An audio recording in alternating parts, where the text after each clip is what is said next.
Hey everyone, it's Mr. Cawley, Mr. Belson. And Mrs. Boulanger.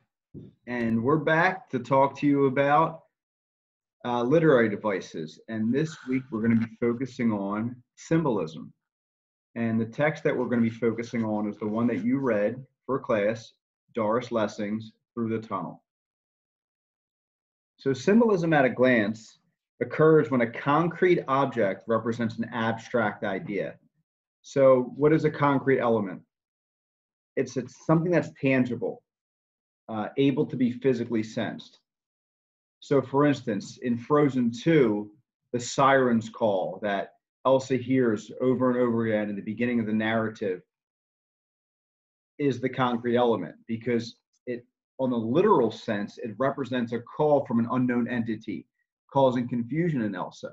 But what is this abstract idea that the siren's call represents? Well, the siren's call on the symbolic level represents Elsa's need to explore the unknown, her inner desire to see what else the world has to offer.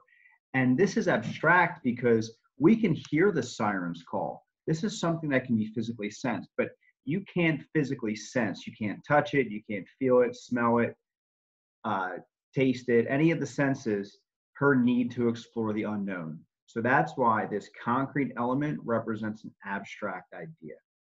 So that's what we're really going to be focusing on today. What are the concrete elements that we can identify in the narrative through the tunnel?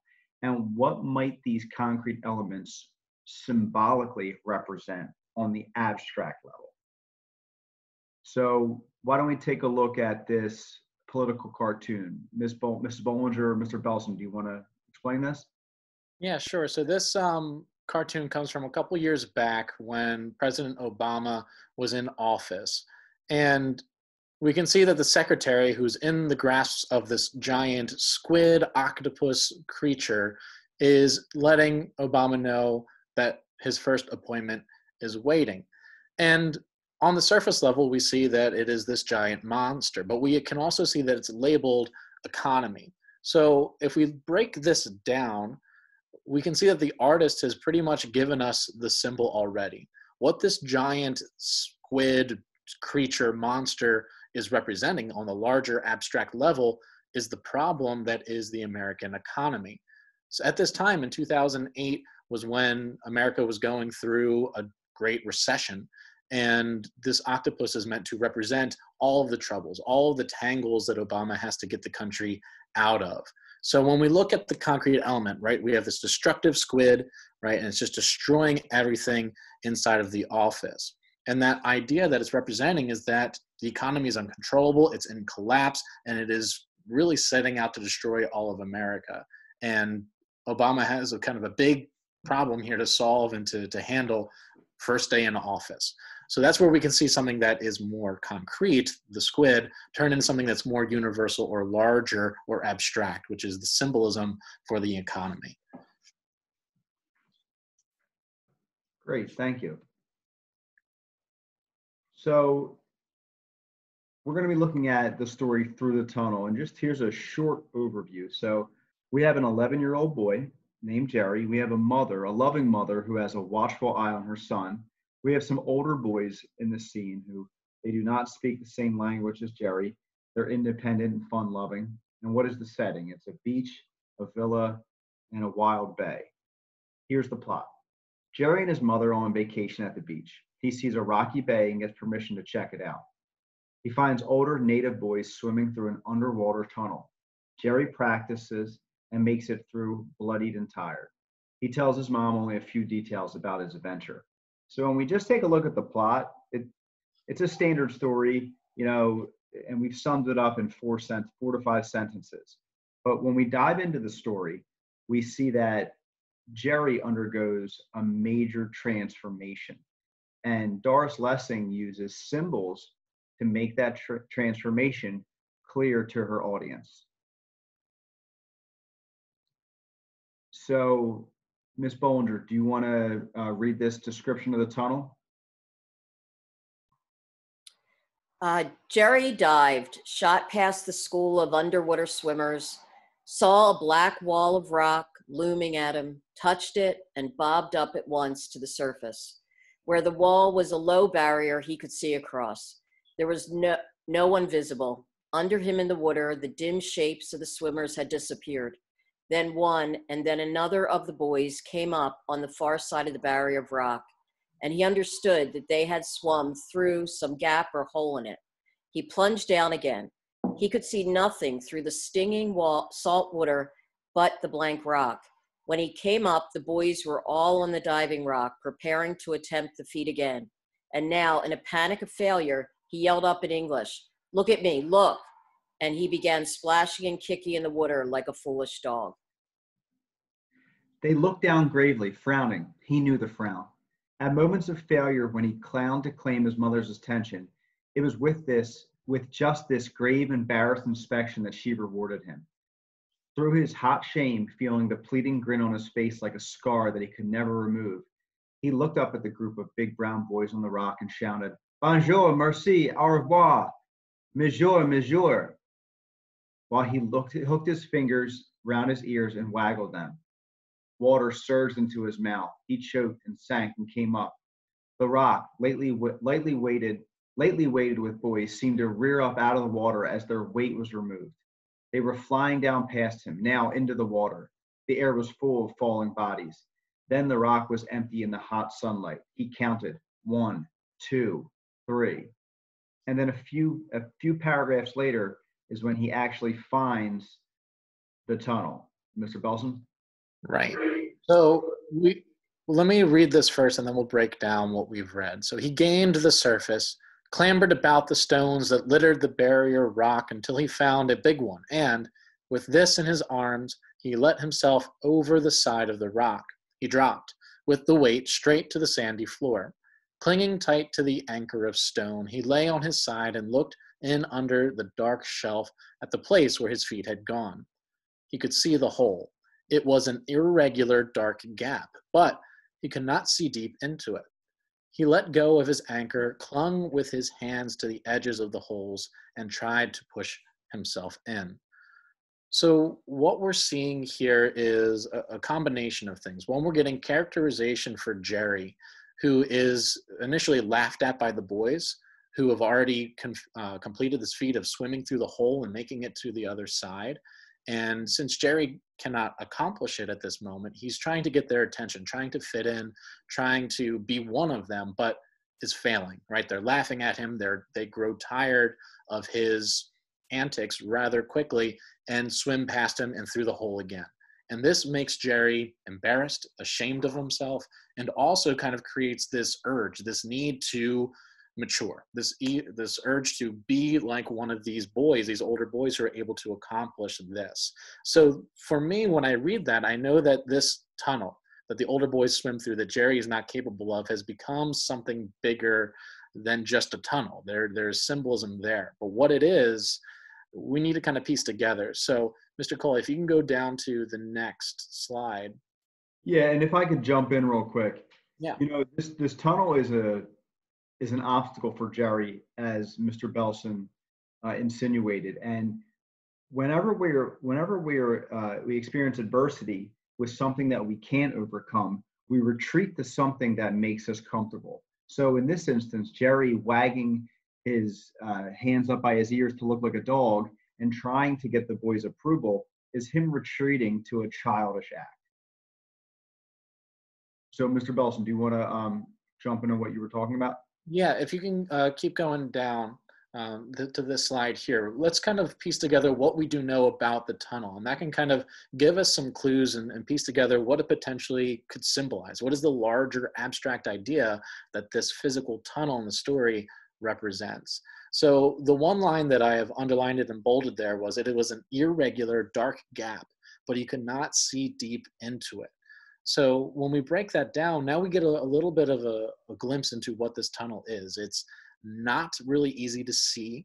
It's something that is submerged out of the way and something that Jerry knows little about. And it's because he hasn't explored it yet. And keep going down one more slide here. Here's where we get to see, the beginnings of what this could potentially be, right? So we have a list of the things that we know it is, the concrete evidence from the story, okay? So some questions we need to ask ourselves is, well, what universal experience is similar to this? What other things do we go through that we don't know exactly the full truth behind it? We are still kind of left in the dark, and what kind of life events that we've been through or going through kind of run parallel to what Jerry is currently experiencing? Is there anything else that we go through that kind of leaves us wondering, yet knowing that we need to go through something, even though we don't know all of the obstacles in our path? So we're gonna answer these questions and then revisit this description and try to get an idea of what this abstract idea is. And we're going to take a look at 3 excerpts in doing this. And Mrs. Boulanger, do you want to take the first excerpt? Sure. When he was so far out that he could look back not only on the little bay, but past the promontory that was between it and the big beach, he floated on the buoyant surface and looked for his mother.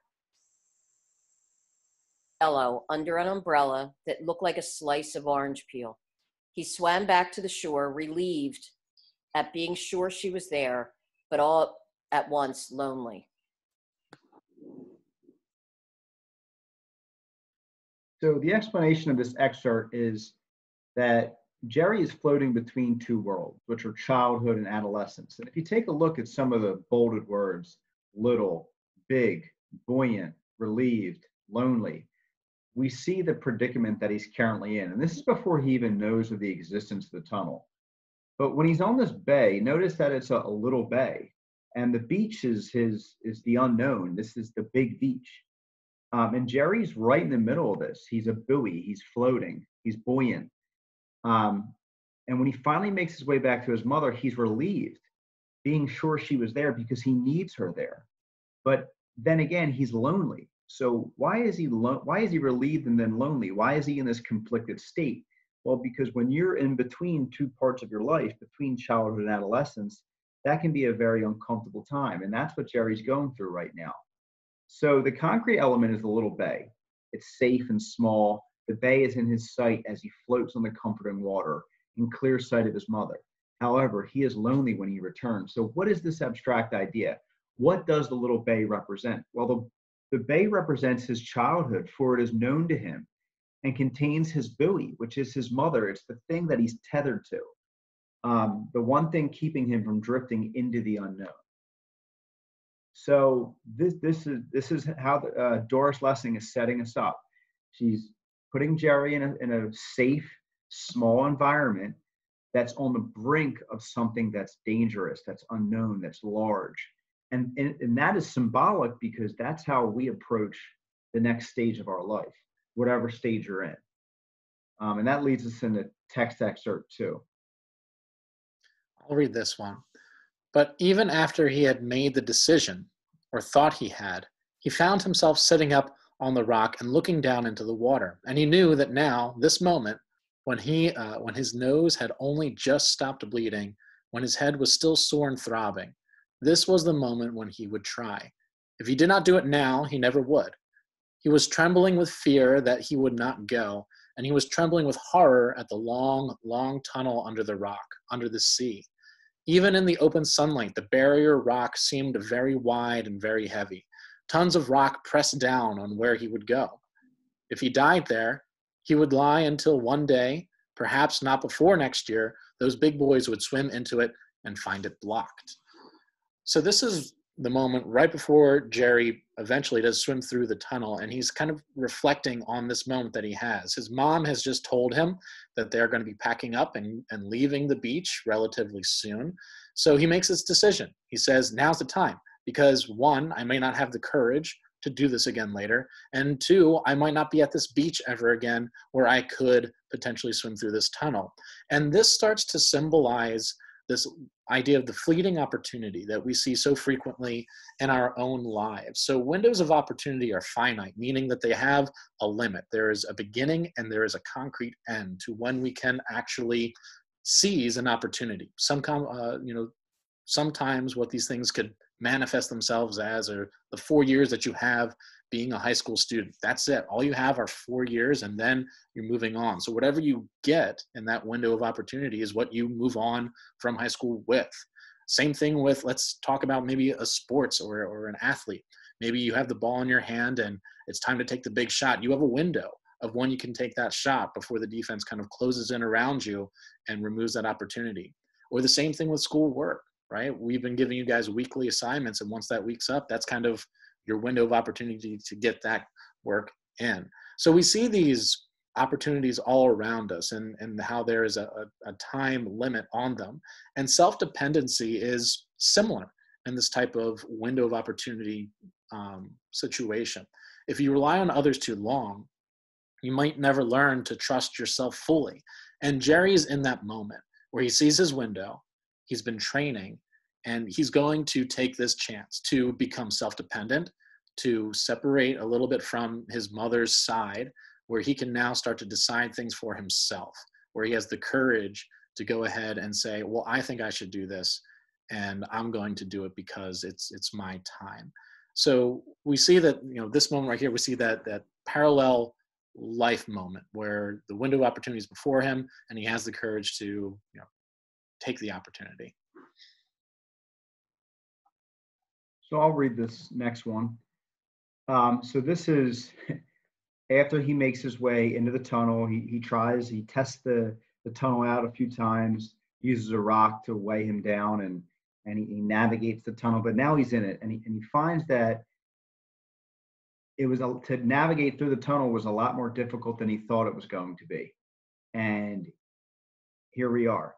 He was at the end of what he could do. He looked up at the crack as if it were filled with air and not water, as if he could put his mouth into it and draw air. 115, he heard himself say inside his head, but he had said that long ago. He must go on into the blackness ahead, or he would drown. His head was swelling, his lungs cracking. 115 pounded through his head, and he feebly clutched the rocks in the dark, pulling himself forward, leaving the brief space of sunlit water behind. He felt he was dying. He was no longer conscious. He struggled on in the darkness between lapse into unconsciousness. An immense swelling pain filled his head, and then darkness cracked with an explosion of green light. His hands, groping forward, meant nothing, and his feet kicking back propelled him out into the open sea. So what's this concrete element? He's letting go. He doesn't have a choice. And he's on this arduous trek through the tunnel, pushing him to the brink of death, not prepared to experience this journey. But once he begins it, he has no choice but to finish it or die. So this arduous trek, this is the concrete element. This is the thing that we can see him going through. This is the thing that Jerry can feel himself going through. But what is the abstract idea that this arduous trek is symbolic for? It's his journey into adolescence, because the journey into this new stage of life is independent. He's all by himself. It's scary and it's difficult. And we can see how different what's going on with him now compared to the first excerpt when he's just floating on the water. And now that brings us back to our explanation of our symbol. Mr. Belson went into detail. He said the tunnel is submerged, dark, and irregular. Jerry could not see inside.